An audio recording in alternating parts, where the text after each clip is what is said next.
जक्ष्मा प्रतिषेधक BCG टीकाकरण जिला स्तरीय शुभारंभ।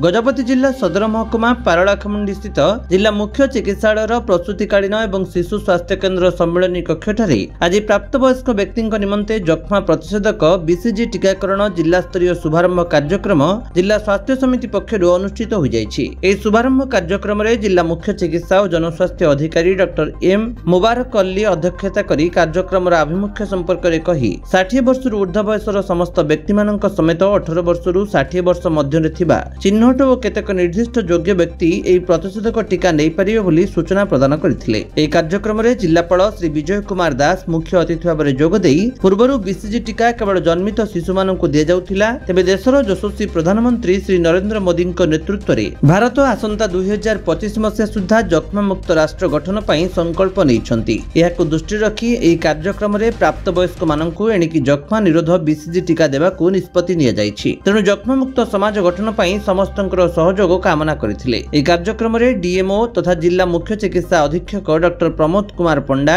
एवं जिला जक्ष्मा अधिकारी डॉक्टर अविनारायण दास मंचासीन अतिथि भाव जोग देई 18 वर्षरू अधिक बयसर व्यक्ति माने जक्ष्मा रोगर निराकरण पई बीसीजी टीका नेबा सह एथिरे पूर्वरू जक्ष्मा रोगरे पीड़ित थिबा व्यक्तिक संस्पर्श रे आसुवा लोक एवं 60 वर्ष बयसरू अधिक बयसर लोक अपपुष्टिर शिकार होउथिबा व्यक्ति धूम्रपान और मधुमेह रोगाक्रांत एही बीसीजी टीका दिया जिवो। गजपति जिल्ला रे मोट 70,791 जन वयस्क व्यक्ति एही जक्ष्मा प्रतिषेधक बीसीजी टीकाकरण पई चिन्हट प्रकार योग्य विवेचित होइथिबा बेले एथिपई जिल्लार समस्त गोष्ठी स्वास्थ्य केन्द्र, प्राथमिक स्वास्थ्य केन्द्र एवं स्वास्थ्य उपकेन्द्र मानकरे टीकाकरण कार्यक्रम उपलब्ध होउथिबा सूचना देइथिले। अन्यमानक मध्यरे एही कार्यक्रम रे एडीपीएचओ एफडब्ल्यू डॉक्टर महेंद्र कुमार भुइया एवं जातीय स्वास्थ्य मिशन जिला डीपीएम सौम्या रानी गौड़ प्रमुख मंचासीन थिले। समस्त कार्यक्रम को जिला मुख्य चिकित्सा और जनस्वास्थ्य अधिकारी कार्यालय एडीपीएचसीओ श्रीमती नयना मल्लिक एवं जिला मुख्य चिकित्सालय परिचालिका सुप्रिया साहू प्रमुख परिचालना करथिबा बेले समस्त आउटसोर्सिंग सुपरवाइजर माने